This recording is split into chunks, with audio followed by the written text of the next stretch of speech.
This is Fantasy Life, getting you ready for all things Week 12 in fantasy football. Kendall Valenzuela, Adam Ronis with you here. We've talked with Dwayne McFarland. We've talked with Paul Charchian. Now it is time to talk with the one and only Matthew Berry. Matthew, welcome in. How's it going? Life's good, Kendall. It's been a couple of days since my Commanders lost, so, things are well. And I'm excited. The New York Jets have fired Joe Douglas. That's going to fix it. That's going to fix it. It's exciting times in the NFL. It's going to fix all their problems. We just broke it down. You can start everyone now. All their problems. That's essentially what you're doing with the Jets. But Matthew, the biggest piece of news so far this week is the Giants benching Daniel Jones, turning to Tommy DeVito. You can get the cutlets out, whatever you need here. But when you look at this for fantasy football, I mean, are you downgrading Malik Neighbors? Are you downgrading Tyrone Tracy because of this? No, I mean, how much worse could it get? They've had 2 weeks to prepare now for the Tampa Bay Buccaneers, which is not a secondary that particularly scares you this week, right? Right over the last 4 weeks, no team in the NFL has been worse in pass defense than the Buccaneers. They're 32nd against the pass. They're 26th in scoring defense, and so the two things here. First off, I'm not downgrading Malik Neighbors and Tyrone Tracy, and even if I were, what does it matter? There's 6 teams on a bye, Kendall. What are you doing? There's no one out there that says, you know what, this week with 6 teams on a bye, I've got the luxury of putting Malik Neighbors and Tyrone Tracy on my bench. Let me just go to all these other amazing players that I have. Stop it. I will say this as well about Tommy DeVito. I think he ain't great, right? But he played 5 full games last year. He averaged 14.9 fantasy points per game. He had at least 35 rushing yards in 3 of those 5. So, there's at least some super flex league appeal to Tommy DeVito this week, again, in a week in which Joe Burrow's on a bye, Josh Allen's on a bye, Kirk Cousins is out, et cetera, et cetera. There's some super flex league appeal to Tommy DeVito, and yes, I am still starting Malik Neighbors and Tyrone Tracy. Well, let's go to your Washington Commanders. 2 tough games here the past 2 weeks against Philadelphia and Pittsburgh, 2 of the better defenses. So are you concerned about the offense going forward that the other teams have figured it out, or was this just 2 difficult matchups and they'll bounce back, especially against Dallas this week? Yeah, I think first off, it was really only one, right? They moved the ball against Pittsburgh. It wasn't a great game for Jaden Daniels, but it wasn't a horrific one. They moved the ball against Pittsburgh, and they easily had a chance to win. Couple of fluky things that happened in that game. Russell Wilson hits the perfect pass to Mike Williams. Olamide Zaccheaus fumbles the punt early in the game. A couple of different ways. They took Pittsburgh toe-to-toe in that one. And then they had to travel on a short week to Philadelphia, where the Eagles have just played, such good football. I mean, they're the number 1 pass defense in the NFL over the last month. They're the 5th best scoring defense. So I'm sort of chalking that up to road game on a short week after playing the Steelers, one of the most physical teams in the NFL. I think they were beat up. I think Jaden Daniels was less than 100% healthy, but he's out there gutting it out. So off the mini bye, 10 days to prepare for a home game against the Cowboys, who are now traveling to Washington on a short week. They played last night. Yeah, I'm still firing up Jaden Daniels, Terry McLaurin, Brian Robinson, Zach Ertz. If you need a tight end, the usual suspects for the Commanders this week against Dallas. Fire them all up. I love that. Matthew, and again, we're talking with Matthew Berry here, going through a little preview of Week 12, what we saw in Week 11. Anthony Richardson was back for the Indianapolis Colts, and if you were able to maybe pick him up off the waiver wire, if you held on to him and started him, you got 28.08 points, which was a season high from him. So when you look at Anthony Richardson the rest of the way, do you think he's going to continue putting up these big fantasy numbers? Is he someone that you're just going to continue to start down the stretch, or what's your expectation? Yeah, Richardson, it's interesting. I did the Football Night in America pod after the Sunday Night Football, and we were asked, the question was asked to me, did Anthony Richardson turn the corner with his performance? And I said, we talked about this, and I put this video out on social. I think this was, Deb McCourty put this out there, and I think he's right. Anthony Richardson turned a corner, not the corner. Look, it was a good showing for him. Season highs in fantasy points, passing yards, completion percentage in Week 11 against a bad defense. But the positives here of Anthony Richardson: multiple goal line rushes now in 3 of the last 4 completed games. Detroit gives up a lot of rushing yards to quarterbacks. They give up 6.5 yards per carry. That's third most in the NFL. You can run against Detroit, especially if you're a quarterback. So, yes, I think you can start Anthony Richardson. I will say this upcoming schedule for the Colts is not pretty. They're home to Detroit this week. Then they're at New England, never an easy place to play, in late November, early December. Then they're on a bye week. Then they're at Denver.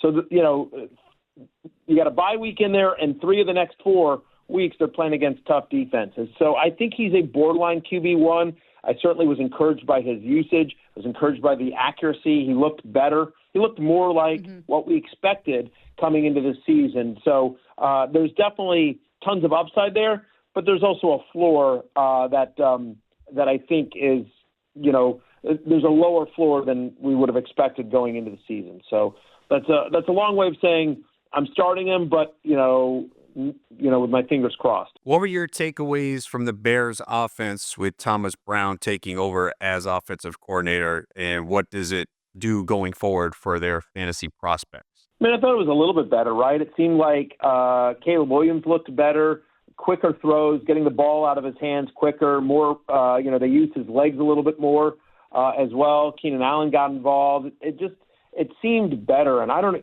sometimes, Adam, you ever been at a party?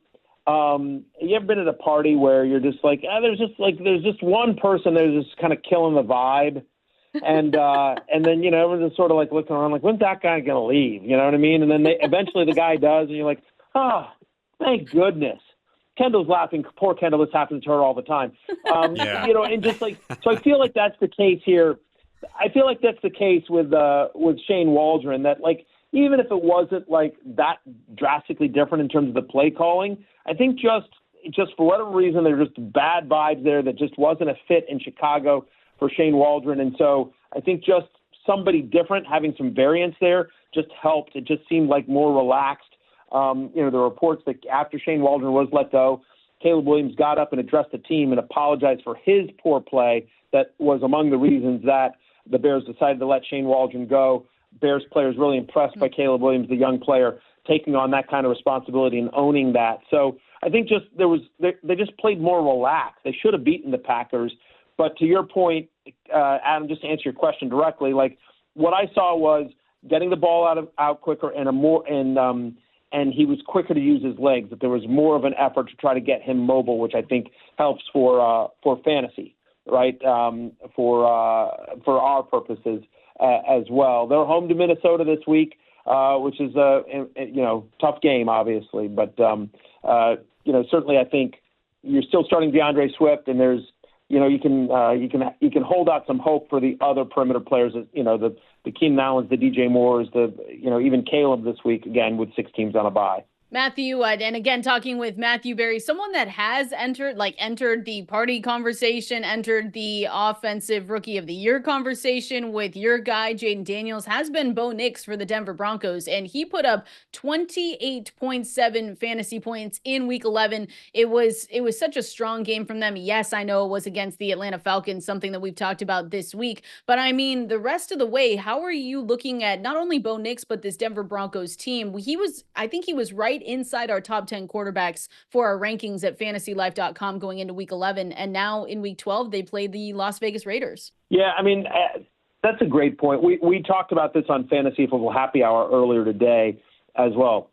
Bo Nix has been fantastic. Since week 5, Kendall, he's the 4th best quarterback in fantasy football. Wow. He's averaging 21.5 fantasy points. He's averaging basically the same as Lamar Jackson, since week 5. He's right there. Over the last 4 games, he's got 11 total touchdowns, 9 passing, 1 rushing, 1 receiving. So they're using him in a variety of ways as well. It gives you that floor with the rushing. And you mentioned the Raiders this week. They're on tap. Since week 5, Las Vegas allowing over 20 fantasy points per games to opposing quarterbacks. And I think Bo Nix is not only viable for this week, but he's viable for the foreseeable future. I think I'd rather have Bo Nix down the stretch than Patrick Mahomes, fantasy-wise. As insane as that would have been to say at the beginning of the season, he's been better than Mahomes, fantasy-wise, for a while now. Bo Nix is somehow still available in 51% of Yahoo leagues. I don't believe that, and I know all people are listening going, not my. I get it. I can only go off what it shows me on Yahoo, and Yahoo's claiming that 51% of leagues, Bo Nix is still unrostered, which I don't get. But look at their upcoming schedule. You mentioned the Raiders, right? Okay, great. They have the Raiders. Then they're home to Cleveland. That doesn't scare you. Okay, then they got to bye, whatever. Then they're home to the Colts. Like, it's a really nice upcoming schedule for the Broncos. They also have the Bengals in there as well down the stretch. It gets dicey in the fantasy playoffs.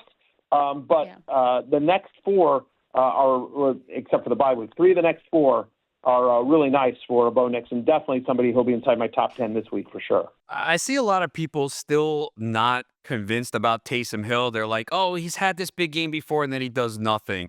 Where are you on Taysom Hill? Is he a guy, if he's eligible at tight end in your format, you just play him every week, or are you concerned about the inconsistency? Both. You know, look, you have to be concerned about the inconsistency. I think the thing that's different here, because we have seen these kind of blow-up games from Taysom Hill, there's 2 things that I think are different where to answer your question, Adam, I think you do just sort of start him every week.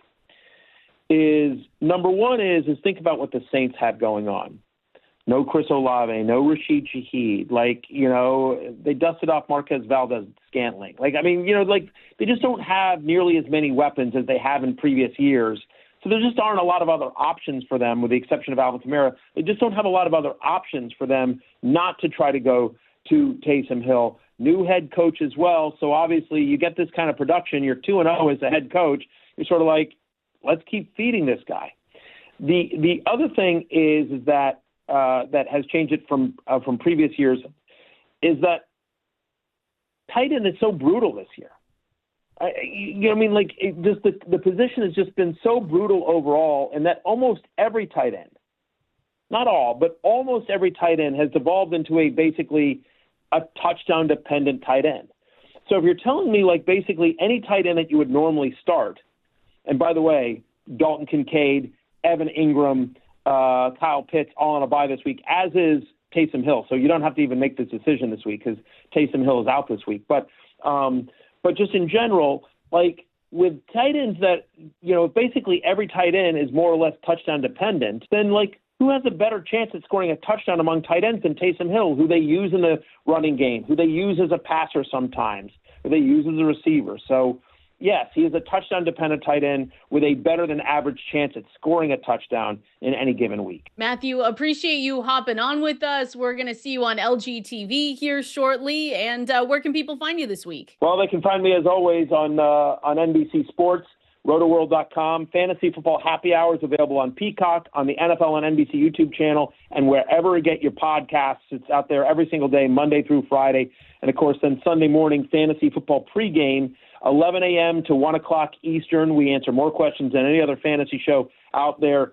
Use the hashtag FFPregame. You can watch us on Peacock or, again, the NFL on NBC YouTube channel. You can follow me on all forms of social media, including Blue Sky. I just joined Blue Sky. Nice. It seems to be the thing. I'm at Matthew Berry TMR on all forms of social media.